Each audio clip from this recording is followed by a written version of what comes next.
Salam sejahtera bagi kita semua.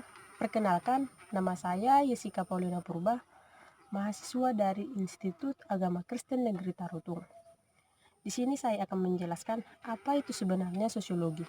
Sosiologi adalah ilmu sosial yang mempelajari masyarakat atau yang mempelajari tentang perilaku sosial antara individu dengan individu, individu dengan kelompok, kelompok dengan kelompok.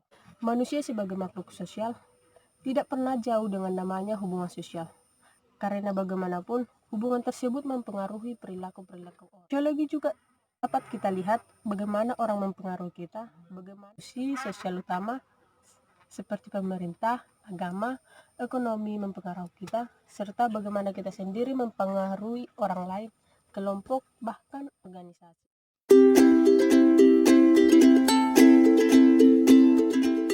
Saya menjelaskan salah satu pemikiran tokoh sosiologi klasik, yaitu tokoh Henry Martin.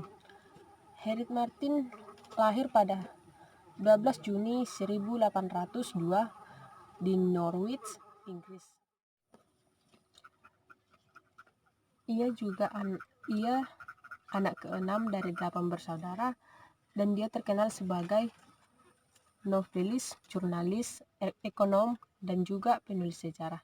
Kita harus tahu bahwa Henry Martin merupakan tokoh sosiologi wanita pertama.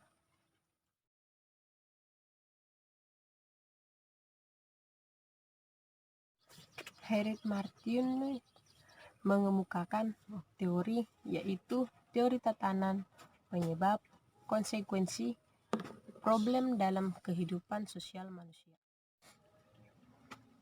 Masyarakat menurut Martinus yaitu etnisitas dan kultural, struktur, hukum-hukum sosial, dan prinsip-prinsip perubahan. Hukum sosial dalam kehidupan manusia tujuannya agar hubungan manusia memiliki arah demi tercapainya kebahagiaan manusia, yaitu individu dapat bertindak secara otonom sebagai agen moral dan praktikal dan otonom berlawanan dengan dominasi yang merupakan penyerahan kehendak diri kepada orang lain.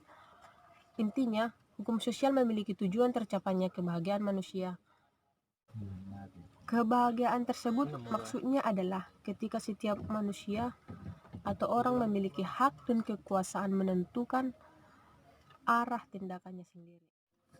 Henry Martin termasuk ke teori sosiologi komprehensif. Kita harus lebih tahu apa itu sebenarnya komprehensif.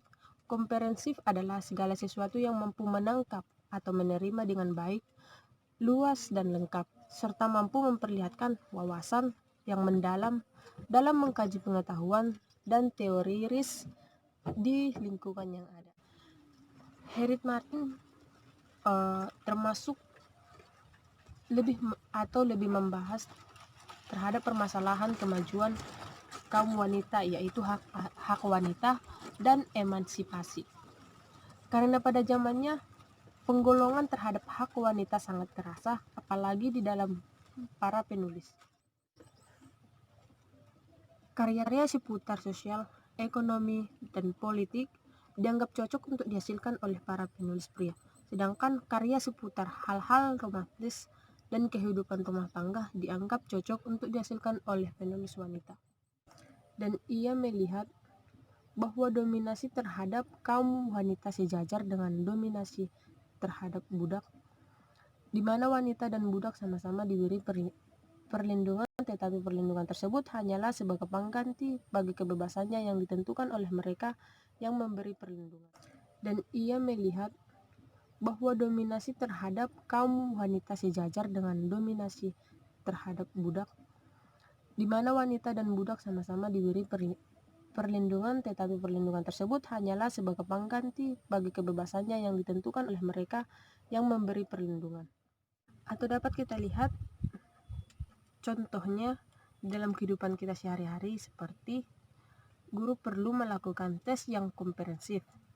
Komprehensif yang dimaksud di sini yaitu berkualitas guna, yang melahirkan seseorang guru yang benar-benar berkualitas dan mengetahui bagaimana cara memberikan pelajaran dan pemahaman kepada seperti yang perlu kita ketahui dari sebanyaknya penjelasan yang saya paparkan, yaitu kita harus mengetahui prinsip-prinsip moral dan nilai masyarakat dalam kaitannya dengan struktur institusional, relasi sosial, dan pola perilaku yang tampak secara empiris. Penjelasan yang saya paparkan dari salah satu tokoh sosiologi klasik, yaitu Harriet Martin.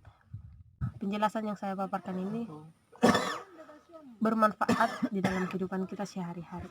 Sekian dan terima kasih. Salam.